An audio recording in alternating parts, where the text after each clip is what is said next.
you have these iconic brands, of course, Budweiser, et cetera, that people know, but how big is the U.S. in terms of your global business right now?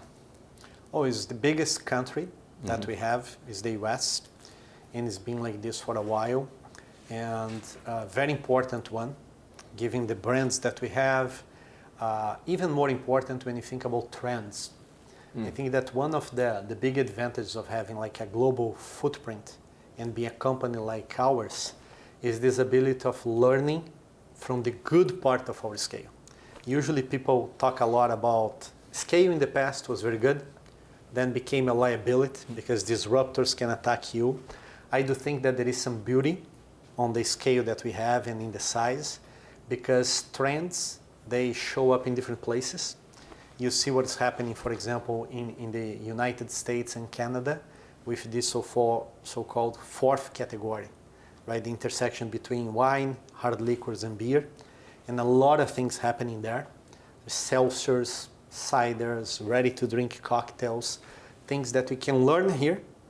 Then we have an opportunity to pilot or to partner with some brands.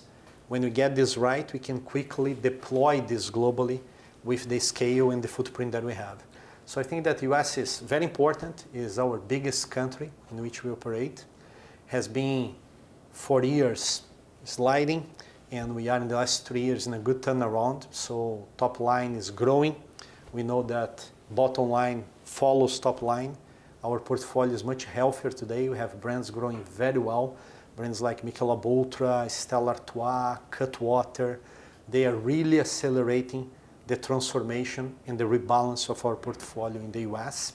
And you put together Canada, which is another North American market, same zone, is doing very well as well. So it's an industry that was in decline for like 10 years. And we had a business in decline for 10 years. Now we expanded our portfolio to this Beyond Beer, and we find ourselves in an industry that's growing with a business that's growing. So huge turnaround, very happy with the results over there. I'm so glad you brought up that fourth category, because it's so compelling on the one hand, but so confusing.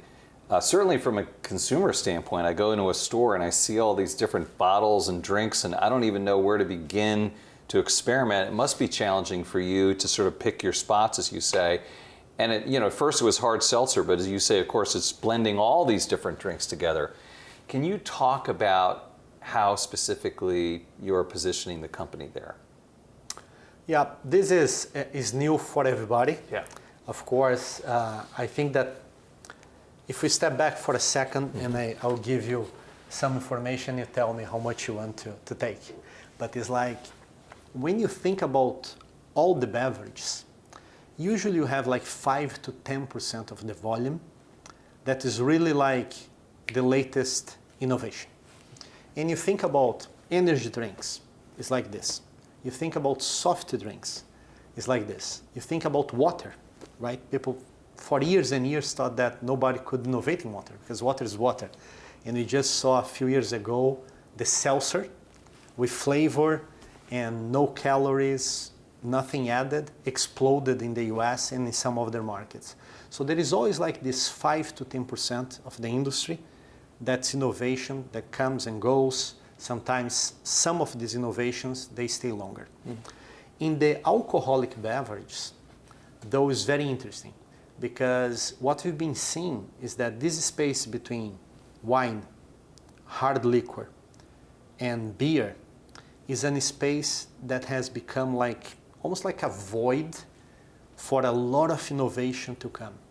And when you think from the consumer standpoint, all the categories, they have benefits, but there are some barriers for you to address, right? So think like in a simple way. People have been talking a lot about how sugary and high calorie wine is. After all these years of people only talking about the benefits of wine, people start to pay attention on calories and sugar in wine. When you think about the hard liquor, is this idea that one is hard liquor, so a lot of alcohol.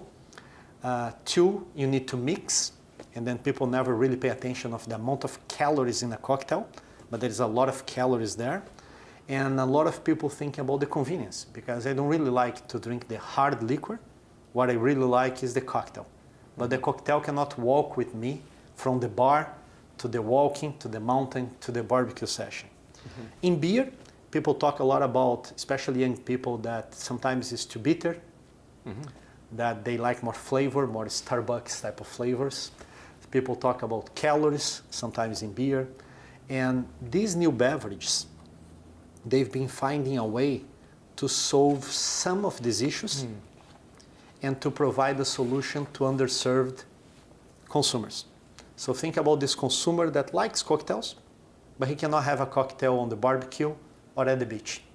Then you have a ready-to-drink cocktail. We have, for example, Cutwater. Brings delicious cocktail in a can you can carry anywhere.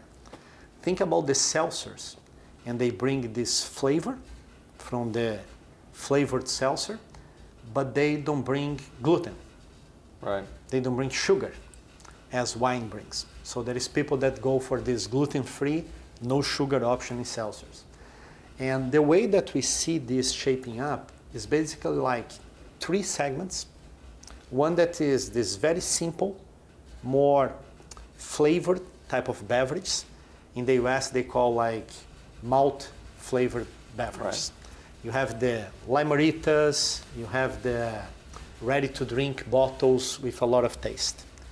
Then you have one specific that's light and refreshing, where seltzers happened, but you see, for example, in Canada, is ready-to-drink vodka soda, right? So convenient in a can, you know, you control how much alcohol you're having, you can carry whenever you go.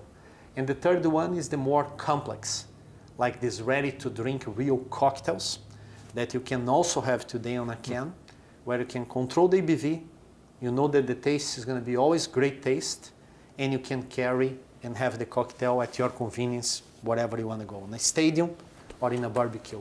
So those are 3 spaces. We have plays and brands in each of these states.